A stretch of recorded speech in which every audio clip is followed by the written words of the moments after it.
আসসালামু আলাইকুম রহমতুল্লাহ। আজ 11ই জুন 2026 আর আপনারা দেখছেন today Benapole border YouTube channel. তো আমরা চেষ্টা করছি প্রতিনিয়ত প্রতিদিনের বেনাপোল বর্ডারের নতুন নতুন কিছু আপডেট আমাদের ইউটিউব চ্যানেলে আবারও শুরু করতে যাচ্ছি, যেখানে আমরা প্রতিদিন বেনাপোল নতুন নতুন আপডেট, ইম্পর্টেন্ট আপডেট যেগুলো আপনারা আমাদের ফেসবুক পেজ, ইউটিউব, ইনস্টাগ্রাম, টিকটকে জানতে চান, শুনতে চান, দেখতে চান, সেই আপডেটগুলো আমরা চেষ্টা করবো ইনশাল্লাহ প্রতিদিন আমাদের ইউটিউব চ্যানেলে আপডেট করার জন্য।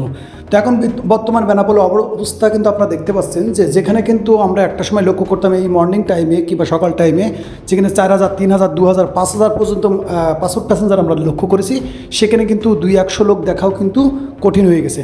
বর্তমান কারণ হচ্ছে, মূল কারণ হচ্ছে ট্যুরিস্ট ভিসা না থাকার কারণে।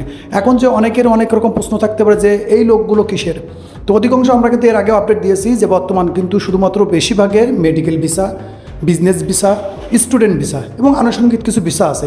শুধুমাত্র ট্যুরিস্ট ভিসা চালু না থাকার কারণে কিন্তু বর্তমান বেনাপোল বর্ডার কিন্তু একদম ফুল ফাঁকা টাইপের দেখা যায়।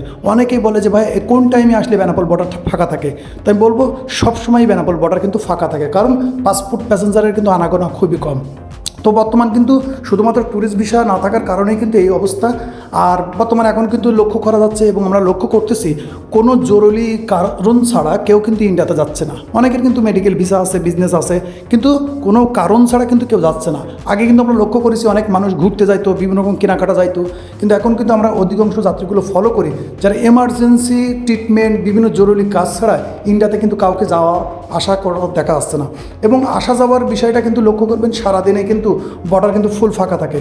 এবং আমাদের কাছে বিশেষ করে একটা জিনিস বেশি জানতে চাই, টাকার রেট। আরও একটা বিষয় আছে যে বর্ডার কটার থেকে কটা খোলা থাকে, এটা কিন্তু আমরা ফেসবুক পেজে আমরা কিন্তু প্রথম মর্নিং টাইমে কিন্তু এটা আপলোড করে দিই। যেহেতু ইউটিউব চ্যানেলের ভিডিওটা আমরা ঠিকভাবে টাইম বাই দিতে পারি না, ইনশাল্লাহ আমরা এখন নিয়োগ করেছি যে ইউটিউবেও কিন্তু প্রতিনিয়ত ভিডিও আসবে, বিস্তারিত ভিডিও। যেহেতু আমরা ফেসবুকের মধ্যে শর্ট ভিডিও আপলোড করি যে সকালের দৃশ্যগুলো দেখানোর জন্য, কিন্তু আমরা ইনশাল্লাহ নিয়ত করেছি যে ইউটিউবে কিন্তু আমরা একটা লং ভিডিও আসবে, যেখানে কিন্তু বিস্তারিত বেনাপোল বর্ডারের ইম্পর্টেন্ট যে জিনিসগুলো জরুরি, আমরা ফাও বকার জন্য আসবো না। ইনশাল্লাহ আমরা চেষ্টা করবো যেগুলো আপনাদের জন্য জরুরি, যারা ইন্ডিয়াতে যাওয়া কিংবা ইন্ডিয়া থেকে আসবেন, সেটা বাংলাদেশি পাসপোর্ট যাত্রী হতে পারে, ইন্ডিয়ান পাসপোর্ট যাত্রী হতে পারে, যেগুলো গুরুত্বপূর্ণ সেই বিষয়টা নিয়ে কিন্তু সম্পূর্ণ এই ভিডিও কিন্তু প্রতিদিন ইনশাল্লাহ আমরা দেওয়ার চেষ্টা করবো আমাদের ইউটিউব চ্যানেলে। সেটা আপনারা টাইম যদি বলে দেন, কমেন্ট করেন, ইনশাল্লাহ আমরা সেই টাইম অনুযায়ী আপলোড করার চেষ্টা করব। আর বর্তমান বেনাপোল বর্ডারে কিন্তু বিশেষ কোনো আপডেট নাই, কারণ বিশেষ কোনো ঘটনা নেই, বিশেষ কোনো জিনিস নাই যে জিনিসগুলো জরুরি। এখন ভিসা থাকলে, অর্থাৎ আপনার মেডিকেল ভিসা কিংবা স্টুডেন্ট ভিসা কিংবা বিজনেস ভিসা থাকলে আপনি যাইতে পারবেন। জরুরি কোনো কিছু বিষয় নাই, ইম্পর্টেন্ট কিছু ডকুমেন্টস থাকে যেগুলো কিন্তু এর আগেও আমাদের ফেসবুক পেজের মধ্যে ভিডিওতে দেওয়া আছে, যেগুলো দেখলে বুঝতে পারবেন।